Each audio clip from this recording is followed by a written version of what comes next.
Well, we're back with Dr. Martinez. Dr. Martinez, answer me this question. Sometimes people have a missing tooth or 2 or 3, and frankly, they have it missing for a while, years.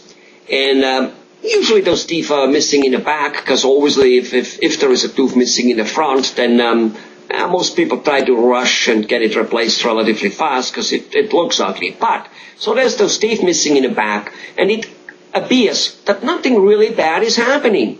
And yet, dentists keep telling us you've got to replace those teeth, otherwise all hell breaks loose. Can you shed some light on that? Why do we feel like there's really not all that big of a deal, and yet apparently we need to change this and spend some money on it? Well, the reason being, and of course you mentioned that, the front we replace, we run and get it because we don't want to walk out without any of the front teeth. And the back teeth, I hear this all the time from people where, it's in the back, just pull it, people won't notice it. But what happens essentially is that the analogy I can give you is that the mouth is like a puzzle, a very tight puzzle. When you have all the pieces, it's very tight, it doesn't move. When you start taking pieces out of that puzzle, especially let's say in the middle of that puzzle, what happens, you start getting some movement and you don't get a clear picture. Well, the same thing happens in the mouth. When you start losing pieces of the puzzle, the other pieces have to start doing more of the work. The muscles of mastication that we have that actually nobody sees, we don't even see, but we feel are starting to actually do more work. The ligaments get extended in different ways because actually our jaw is trying to articulate in a different way. So, when you say, hell breaks loose, in a matter of speech, I guess it does. In some people, it's a very rapid movement, and in some people, it takes years. And what happens is because it takes years for you to feel anything, or for you to even see any changes, and it's a very slow progressing change, people adapt to that.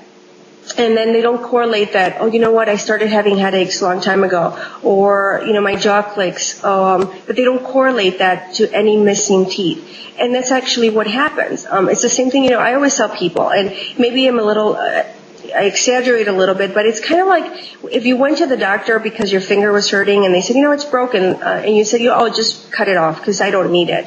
Nobody really sees it, and you would never do that. And I think that's probably the best example I can give you with the teeth. They're there for a reason.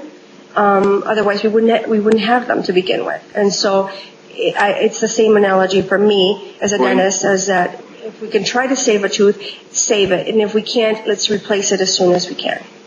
So basically, what you're saying, let's see if I got that straight here, is that. So let's assume you have a fence and it has like X amount of fence poles in it, and once you take 1 or 2 of them out, the fence starts getting shaky and it starts going all over the place and obviously loses its functions rather fast.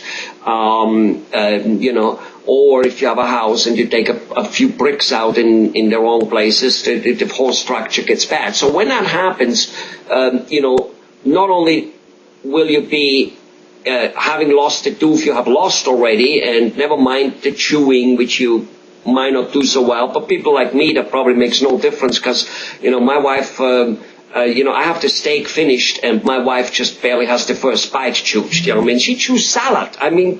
Figures. She chews salad. Yeah. So, but some people like me wouldn't pay attention to the chewing fact because we probably wouldn't chew anyway. But all of a sudden other teeth can get loose and now more fall out. And something you very importantly said, and from an engineering viewpoint I can think with that because, having been a mechanical and machinery engineer, when you have cogwheels which don't work together, it comes to a halt eventually. So if you have the hinges here and things not working, so what you're saying is you get muscle tensions, you might even get headaches, and you don't necessarily know where it comes from. So you keep popping aspirins and Tylenol when really your mouth isn't aligned. Is that kind of what you're saying?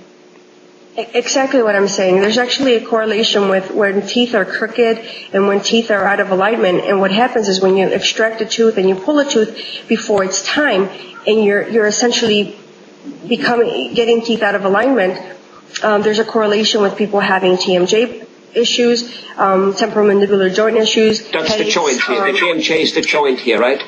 The hinges. Correct. It's the joint. Yeah. It's the joints, and so they have issues with that, and it's very, very common. But again, people just attribute it to the fact that as we're getting older, more stress, more problems. They don't really correlate it to the teeth. It's really interesting to see that people actually do not connect the mouth with the rest of the body. I've been a dentist for 19 years, and I hear this all the time. They don't realize how very much connected our oral cavities are to the rest of our bodies.